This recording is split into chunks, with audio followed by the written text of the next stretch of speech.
Hey there, it's Chris, otherwise known as Killer Dog or KD. We're continuing the videos looking at the monsters that came out in 2023. So in this video we're looking at the Shadow monsters. The previous three I talked about and I was saying like, oh, you know, there's really strong monsters this year, and then in those videos I was like, well, some of these are okay. Well, the exciting monsters start in this video. So the next three videos we're going to have much more interesting monsters to talk through. So the structure of this video, we've got first off talking about Shadow in general, then we'll be talking about all the new monsters, and then some highlights from this year and the power level of the new monsters. I called this year the year of power creep. We'll see some of that in this video. So with Shadow this year we got 3 new Mythics, 3 Legendaries and 6 Super Epics. Shadow just gets so many monsters and this year was no different. Yeah, we'll see there's a lot of Super Epics that are not particularly interesting to go through in this video, but the Legendaries and Mythics are very good. So Shadow is mostly high attack monsters but average speed. It's one of the more aggressive elements, but it's not a really fast one like, say, Fire and Storm. There's lots of demons and phantoms, as you'd guess, and Shadow's become a pretty popular element generally because there are so many Shadow monsters. And we start off with a few Nova Drakes, also kind of like a one monster team. It's very popular among newer players, so it's very accessible as an element. There's lots of great stuff for PvE, so you can easily build PvE teams with it. And when it comes to like using Link in PvP or just otherwise, like, you know, there's a bunch of good Shadow monsters for PvP now. So and yeah, like I said, there's so many monsters. There's just way more than the other elements. I don't have it on the screen right now, but I think the other elements are like 50, 55 monsters. Shadow's like 70. It's just way more. I don't know why, they just really like making Shadow monsters. So the themes in Shadow, we've got guaranteed kill theme. There's just a bunch of stuff that gives guaranteed kills through death sentence, otherwise moves which like just instantly kill something with some, you know, condition, or sometimes not even a condition.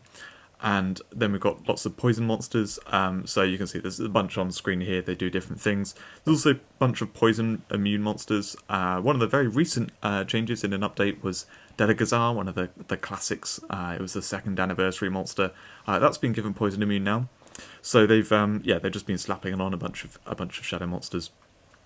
And then we've got the AoE spam sub-theme. So this is kind of something that revolves around Nova Drake, but there's a lot of Shadow monsters that play into this, where they just do a lot of damage, AoE damage, and that can be supported by Demon Toad, which is a Link Shadow monster that enrages them, so that AoE damage does double damage, which if you have any like assisted Dusk or something like that, then it takes out enemies really easily. So this is the kind of thing which is very easy to build around, that lots of people like, and it's very effective in a lot of content. Talking about the first monster, we've got Shiny Bone Talon. Now this one is kind of hard to figure out and hard to rate. And you can see that I've got it relatively high in the tier list. It's S- for both. That's because the more I thought about it, the more I realised this is actually just a decent monster. When it enters, it gets a kill immediately, so it has Bloodcrave charge from its first turn, and it can just Bloodcrave every turn. And after the first Bloodcrave it does, it reduces its, it gets 25% recoil. And it's very likely, because this is a Super Epic, you're attacking a Legendary or Mythic, or, you know, in PvE you're attacking something that was buffed. So your 25% recoil is probably going to do more than 30% of Bone Talon's HP, which means it triggers defensive mode, so then it has the defense cap. So it ends up being something that, you know, it's got Bloodcrave charge on the first turn, and after it's taken one attack, it's then actually pretty tanky, and still a 100-second sweeper. So on the battlefield, it's strong. Definitely very strong for a Super Epic. It's just a little bit slow to get the first turn, and the Death Entrance, while I'm not the greatest fan of Death Entrance, it's not like a really strong passive. It is actually pretty good if you sort of consider it when you're building the team. So, you know, half the time it's going to kill an enemy, and that's probably just, you know, good. Almost always it's good to just kill an enemy. Sometimes you're trying to hold control and leave certain enemies alive, but for the most part it's a good thing. And if it kills your team, well then for the most part it's a downside, but you can build around it by, for example, having monsters in front that you don't care too much if they die. So they could have, for example, it could be a monster that when you kill it with a teammate, it has a revenge. So it could be Balancion, it could be Soul Blaze, or it could be something that has like a one trigger effect. So it comes in, does something strong, but then from that point onwards it's not particularly powerful in the battlefield. For example, Lyra is kind of one of those. There are other things like that which you can do, or Motor Dragon, Jacqueline, things like that. And then you've got the idea of putting entrance monsters behind this. So the best one for it really is Deathgazer. So you can put Deathgazer behind this, so when it enters, if it kills one of your team, Deathgazer enters, pulls all your monsters forward by 50 seconds, which means this gets a turn super fast, can start doing the Blood Crave, and any other teammates you have will be pulled forwards. You can do stuff like that. So if you build around it, it plays probably pretty well, and generally speaking, it's probably just pretty good. Sometimes it will backfire a little bit, but it won't actually backfire as much as you would think when you first look at it and read it. And having Payback Killer is really nice for dealing with those Death Revenge monsters. It's nice to have Payback Killer on a monster which is already good and you can already have in a team perfectly fine. Just as an upside, it can do Payback Killer. Pullback as well is also very nice for anything with an entrance. So if you're building around this with another monster behind it with an entrance, which is highly likely, then you can pull back to get that entrance in an additional time. So yeah, pretty cool. I like it quite a lot. I would like to play with this more. I've only played with it once in a team since it came out, but definitely something that I want to keep on my radar to sort of slap into teams occasionally to play around with more, because I think it will perform very well. The next super epic is where it starts going downhill. So Shiny Joker Dragon here. This is basically just a bad Joker Dragon. They did some things like they flipped the attack and defense, I think. So it's squishier somewhat because it's got more HP, but it could have had more defense if they hadn't flipped that. They flipped its speed, so rather than 81% speed, it's 18, which is very slow. And they changed it so rather than you giving it over to the enemy team after a bit of time has passed from the first turn, instead it's a case of time passing in the battle. So the way this plays is you want to use it kind of mid-game, late-game.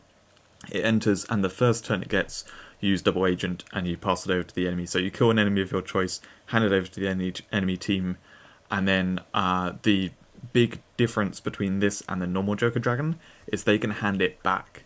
So normally what you do with Joker Dragon is it's like this gravity field stun absorber you have at the front line, and if they don't kill it in some kind of reasonable fashion, it will get round to its next turn, kill an enemy of your choice, and then they are stuck with that Joker Dragon for the rest of the game. That's kind of how it plays. This is the opposite of you hand it over and then they hand it back. So it just gets handed back and forth, and it gives them so much time to deal with it before it gets a turn, that it just doesn't play particularly well. And if they stun it, it's also stun absorber, so it will stay stunned out of play, whereas normal Joker Dragon is stun martyr, so if it gets stunned a lot, it will actually just die and remove itself. So it's just downgrade really on so many levels compared to the normal Joker Dragon, that I don't really think there's any reason to use this in PvP. I just don't think it will play well very well at all. When I've seen it, I haven't been impressed by it. I'm a S in general, that's for PvE. I think it's a little bit generous. I should really lower this because I was thinking PvE, okay, actually if it keeps getting handed back and forth, you can cleverly target what you're removing, and that guaranteed removing over and over is quite good. But to be honest, I'd prefer Bundle Blazer or something that's just going to be so much better at disrupting the enemy. Normal Joker Dragon is so much better at disrupting the enemy team in PvE. It's kind of borderline broken when you just hand over an enemy and then it's a 4v3 for the rest of the battle. So it's just not particularly good in my mind, but may have some PvE use. Similar to that, we've got the Shiny Lava Mane. So this, I will say, has got a slight upgrade since it originally came out, and that is the normal Cannibalize move cannot be used on the user anymore.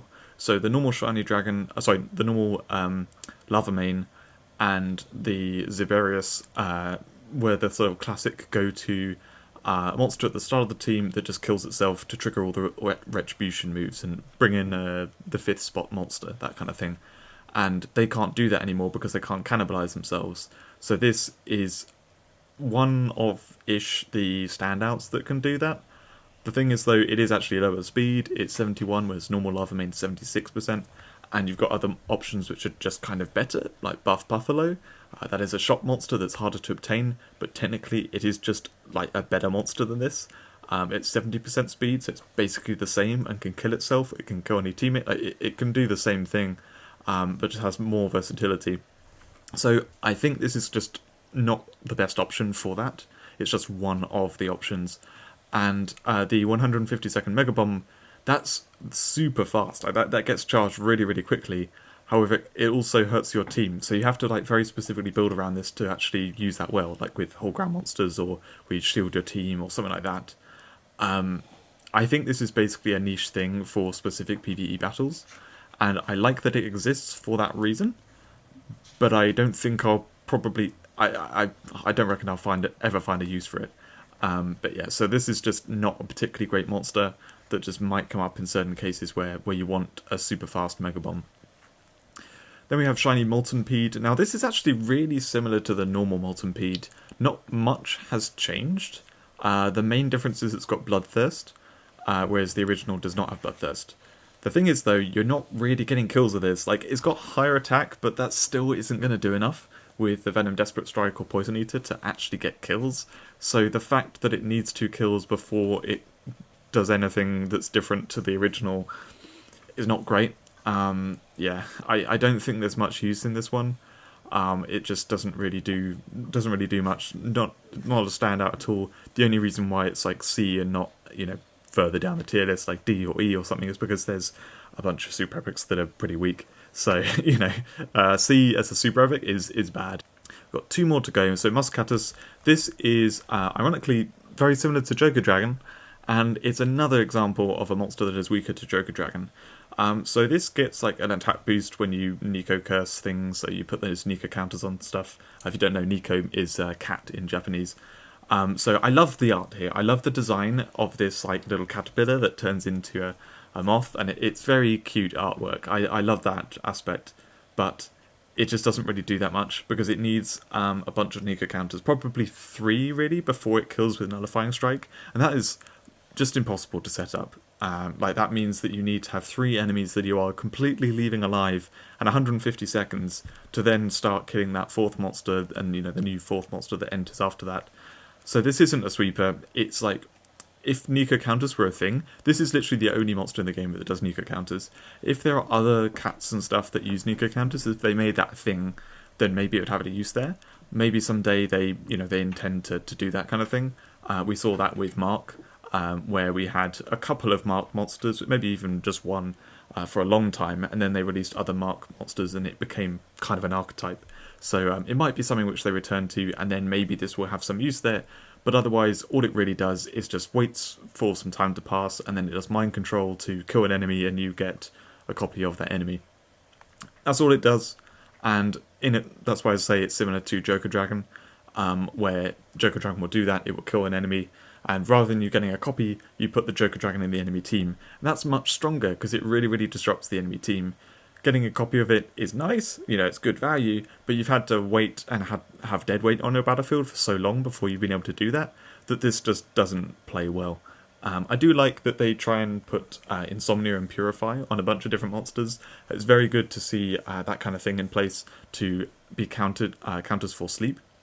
Now that Stun's been changed and Stun is like, you know, kind of not really in the meta in the same way, Sleep is probably the best control thing, either Sleep or Token Disruption. So I expect we'll see a lot of that kind of around in PvP, and so we need things with Insomnia and Purify to like be pretty hard counters to Sleep. So it's nice to see. It's just the rest of the monsters, you know, not that great. And then we've got the Virus Dragon Alpha. So this I talked about in the Fire video, where I talked about all the Virus Dragons. This one's quite nice. You know, it's just basically a stun absorber for PvP that does some good stuff that, you know, works out fine in PvP. Similarly, moving on to the first Legendary, this is one that we talked about in the Fire video, so go watch that if you want to hear about it. There are a few different Garden Fairies that came out, so I covered them all in that video. Okay, now we get to the exciting stuff. So Rosegeist. Now this is severely underrated by the community right now. There are a few people who've used it who say it's really, really good and they love it a lot. The rest are mostly unconvinced for now. I hope this becomes popular in the meta because it is very strong. My only worry about it becoming popular in the meta is that there is sort of hate for poison that comes and goes, and so if this encourages more poison in PvP, people may moan about, oh, poison is too strong and stuff, and it's a shame because, you know, I hope that this gets an opportunity to sort of have its moment in the light. But anyway, so Rosegeist, what makes this really strong is it's got a very powerful array of damage moves on top of auto poison all and being able to just go around protectors. So the speed is one of these things where it looks like it's quite slow. You know, 49 speed is not it's not impressive, but 49 speed when it can get kills or do useful things every turn does play well. So, you know, it's not particularly tanky, not particularly fast, nothing super standout, but when it gets that turn, it can push an enemy back. That is, you know, bear in mind everything is focused because you're not really using this with protectors, so you can get around protectors yourself. You can target anything you want, so you can push something back with Swift Terrorize, which tends to play very well. Mutual Inversion means that you can deal with anything that's defense buffed, and also bear in mind that with Auto Poison All, things will enter poisoned if something's just ended. You can Mutual Inversion it, and then it will go to low HP and die to the poison, so you can get around revenges like that. You can also, you know, do that kind of thing after poisoning it with Venom Chrono Killer or anything like that. Like, you're probably using this with other poison stuff too. So it will, it has ways of dealing with, you know, an enemy that's a particular problem at the time with the Terrorize, also enemy defense buffs, that kind of thing, can counter some stuff with that. You know, vigor moves, that kind of stuff. Poison Chomp does really high damage, so that's the kind of standard damage move, the way you get the first kill. So on its turn, it's probably got something poisoned by that point, either because you've got other poison monsters around, or you've killed something with, you know, with one of your team, and then the newly entered monster is poisoned from Rosegeist's passive. So you can then kill it with Poison Chomp. It only needs one kill, and then every subsequent turn it's got double Bloodgrave. Otherwise, Venom Chrono Killer is a stronger type of Chrono Killer. So I can't remember exactly how much stronger it is. I think it's like 20% stronger. So even though normally you would expect with Chrono Killer on a monster like this that it wouldn't one-shot, this does kind of one-shot. And adding that poison onto it means that it, you know, it deals with certain things. So like, you know, this one-shots a Momo and that kind of stuff. Obviously there's the element advantage for Momo, but point is, you know, it does very good damage with Venom Chrono Killer. So you've got a really nice kind of consistent damage from this. One-shotting single enemies, double enemies, you can deal with defense buffs, you can, you know, push an enemy out of play, which is a very fast move, to then chain into something else, and the whole time it has the auto poison all. That means it supports all poison teammates of yours. It allows all your sweeping to be better because all hold ground and shields are counted by your team. It also protects your team from sleep and that kind of stuff, so it's just very, very good. I think this is a better Scorpio Geist, because Scorpio Geist was made back in a time when things had low defense and that kind of thing. This is far better equipped for what people are playing these days. The only thing is that Scorpio Geist does have more sort of sweeping power immediately when it gets a turn, and it's very slightly faster. So Scorpio Geist in the end game to kind of come in and do a bunch of damage is better suited for that. But Rosegeist is basically the upgraded Scorpio Geist for every other situation. So that's kind of where I see it. And I think it's really good. I hope people try it more because it's a very strong monster. Next we've got Shiny Utopian. This is also really, really good. And Utopian, like, it's not the most standout monster, but it's a perfectly fine one. It's kind of functional in most teams. We just have slightly better stuff. And this has all the good stuff of Utopian, but then also makes the Mega Bomb actually viable. So 400 second Mega Bomb is just way too long. Like, that just doesn't really happen, but 250 seconds Mega Bomb definitely does. So this can do all the normal stuff that Utopian can do, where it can overwatch itself, and then if it gets hit to hold ground, it can healing give turn to itself, and then overwatch again, and like, you know, immediately overwatching again. So they have to have like poison or piercing to kill it off easily. And that's a problem because, you know, problem for them, because if they don't kill it in 250 seconds, you can Mega Bomb, and Mega Bomb is very strong. So this does, you know, stun protection, give turn, which is always kind of nice. and is awkward to kill if they don't kill it easily, and then has the Mega Bomb as the threat that isn't, doesn't take that long to get to. So this is just a far better Utopian for specifically Link Shadow teams. It's great stun protection for them and makes Link Shadow stronger. It's not an exceptional monster. You can see I've got it as like A in PvP. Given that it's a Link monster, it's probably more like S- in Link Shadow. It's not the absolute top end of things, but it's definitely very strong. And if you're making a Link Shadow team, this is probably one of the best options for for using in that, and definitely will not feel like your team is powered down by using this. So really nice addition for the game, definitely good for Link Shadow. A bigger one for Link Shadow stun protection though is Hades Hoof. Now this is Hades Hoof I should say, because it's after Hades. This is exceptionally powerful, and since I took this screenshot for making this video, they changed Blitz attack from being 100 seconds, which minus the 15% it's 85. They changed that to be 70 seconds, which means that this is not even just a Link Shadow monster anymore. This is for any team. It is crazily strong in the front line. So the speed is not brilliant, and the defense is low. That is the only thing holding this in check. Similar to Rosegeist, where like you might look at the speed and the defense and think like, well, it's not that great, it's not that amazing. You can't kill everything before it gets a turn. And Hades Hoof, if you play it along with like other threats, where they have to deal with those other things, or they have to basically choose, okay, a couple of these monsters are going to get turns. I cannot, stop all of them getting turns.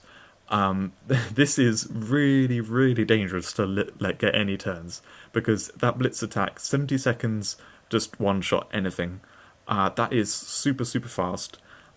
This has hold ground, so if you're unable to actually kill it off, it will get a turn, and then it can instant life flip itself to full HP again.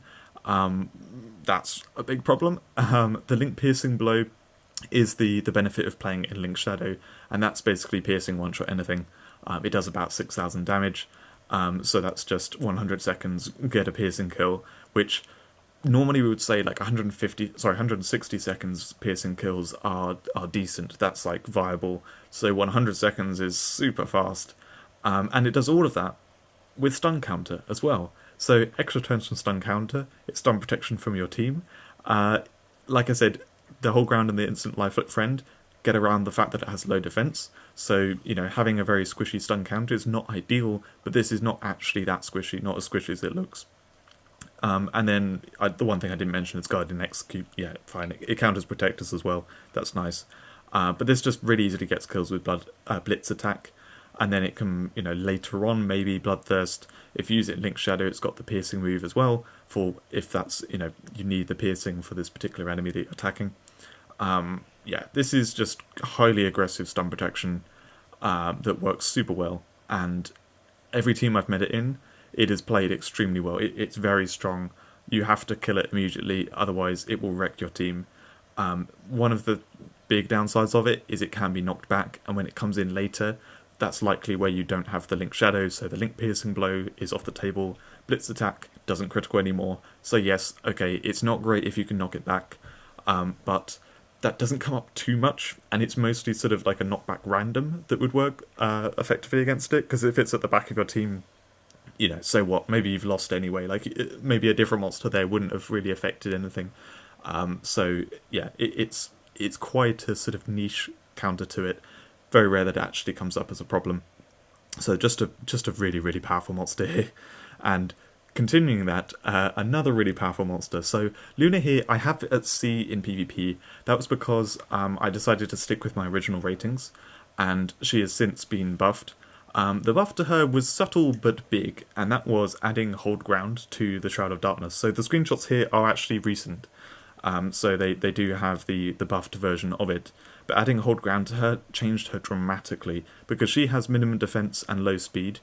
The problem was, like, okay, fine, she can become a threat. She needs an extra 50 seconds to become a threat, and it's just so slow to get to that, like, it doesn't really work. However, if you slap hold ground on that, well, yeah, then suddenly it does work, and it becomes a really big problem.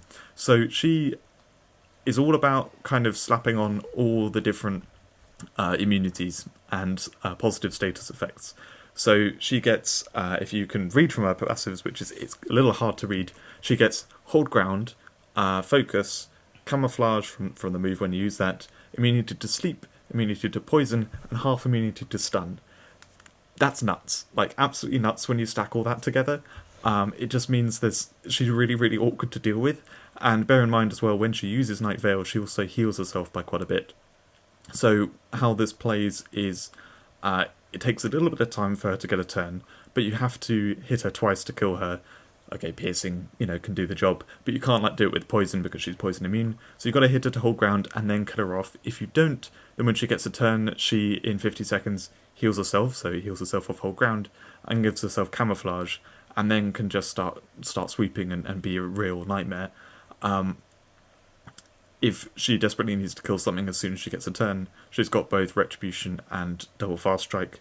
That Retribution is the weaker Retribution, but it's the faster one. However, it doesn't matter that it's weaker because she's full attack. She's got high attack stats, so just very aggressive when she gets turns.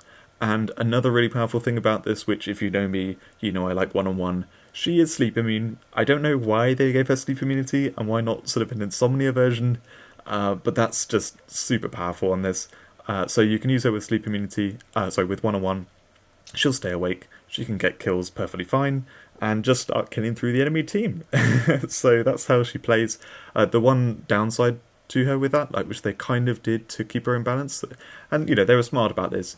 The Retribution, if you use one-on-one and you put your team is asleep or awake, doesn't matter. If you put the enemy team to sleep with one-on-one, they probably haven't killed any of your monsters, so Retribution isn't available. Bloodthirst, she doesn't have kills for that yet. Double fast strike hits 2 enemies, so you've got to wake something up to use the double fast strike.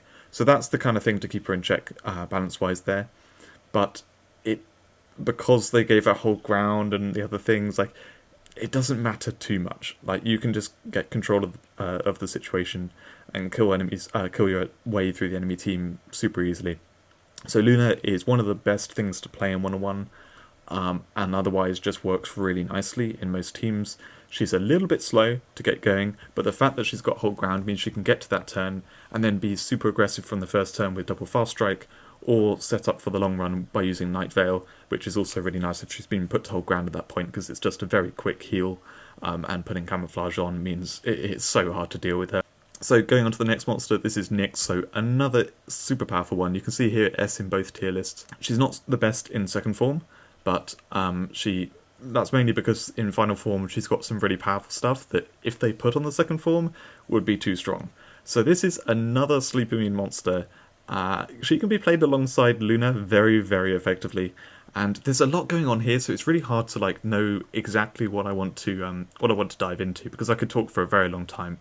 But generally speaking, she was meant to be a counter to high-speed front lines. So she's very high-speed and then can use Fermata to massively slow any monster on the battlefield that is 50% speed or more. So the general idea is to use her with slow monsters like Luna, and then slow down the enemy team, and then kind of take control from there. And it's a punish to people building around high-speed monsters. As it turns out, and I've awakened Nyx, so I've played with her a lot. It's kind of works like that, but doesn't work super well. So the Fermata punishment is super punishing. They get super slowed, but actually trying to capitalize on the situation and win from there, it's not as hard. Not as easy as you'd think, because you can leave maybe a couple of enemies alive, but they tend to still be killing your team. So you do maybe win the long run, but it's a tough road to go down, because you're actually still having to take damage from them and stuff, and some of them are still threatening enough in that slowed state that you kind of have to kill them. Nyx takes a while to charge up because she needs to charge the Crescendo Time Strike. So it's not as effective as you'd expect for that. She's also really nice in one-on-one. Although all the one-on-one monsters are fast, what she can do is use the Fermata to do any slowing, use the one-on-one, and then you've doubled up on this kind of disabling enemies, where you've slowed some of them, you've put some of them to sleep, and then Nyx can use the instant send back to remove your one-on-one monster from the battlefield, because you've slowed it with the Fermata, and bring in something else. I did this where I did that, and I brought in a Bastia to then heal and shield my team, and purify my team. And then I was just in full control from there. So there's some powerful setups you can do with that. Otherwise, I think she's really good in the mid game because she can come in, instant send back something that you would be slowing with the Fermata, and then use the Fermata. You can also do that into one-on-one stuff, so you can have, say, like a one-on-one monster in front of her, and then you may use the one-on-one immediately when that gets a turn, whether Nyx is on the battlefield or not. Nyx comes in, can instant send back one of your sleeping teammates, and then, you know, you've got control from the one-on-one. Otherwise, she's nice. It's a crescendo monster. Crescendo Time Strike charges pretty quickly because she's got high attack, so she becomes a really fast sweeper if she's on the battlefield a while. So all in all, exceptionally powerful mythic, quite hard to actually build around and play with, especially compared to how you may think when you look at her. But in practice, when you do build around her properly, she plays very well, and it's definitely super, super strong. That was the last of the monsters. Now we talk about the highlights. So, as we just talked about, those two mythics, you know, Nyx and Luna, the two sleep immune monsters that are very high power level. They are very strong. Luna I did have lower in the tier list, but like I said, it is actually really strong now. Then we've got a couple of Link monsters. As I said, with Hades Hoof, it's not even Link anymore because they made Blitz attack faster. So those two are just really good for Link Shadow. You know, both stun protection, both really pushing Link Shadow, so it's actually a viable PvP strategy now. And then we got Rosegeist, which is a much stronger monster than I think people are giving it credit for. It's just a really good PvP sweeper, and does auto poison always so powerful. So really big highlights from this. We've got 5 monsters there which are exceptionally strong, and looking at the strength of them, as I said with the tier list, Luna is lower, she should actually be higher. Those mythics are insane. 2 in S for PvP. That's not even counting the Hades Hoof with the fast Blitz attack, because this was rating before Blitz attack was faster. And Luna, I would say, is maybe, you know, S- or whatever. Like, all 3 of those mythics are insane. And then we've got Rosegeist that's very high. Like, I think it's a top legendary. Utopian, the only reason why it's, you know, a little closer to the middle is because it is specifically Link. So it's for Link Shadow teams. So, yeah, the legendaries and mythics were stupidly good in Shadow this year. The super epics, not so much. There wasn't much exciting there. I think the shiny Bone Talon was the standout from those. Not enough to actually like list on the highlights, but I think you can build around it and play with it perfectly fine. It's, you know, just not on the same level as those legendaries and mythics. So yeah, Shadow has become very, very strong. Over the last few years, it's had so much support. It's just climbed and climbed, and this year especially because, you know, we got 2 really good Link Shadow monsters, and just really strong monsters overall. Like, that is done a lot for Shadow. So that's it for this video. I hope you enjoyed watching it. I'll be back very soon with the Storm.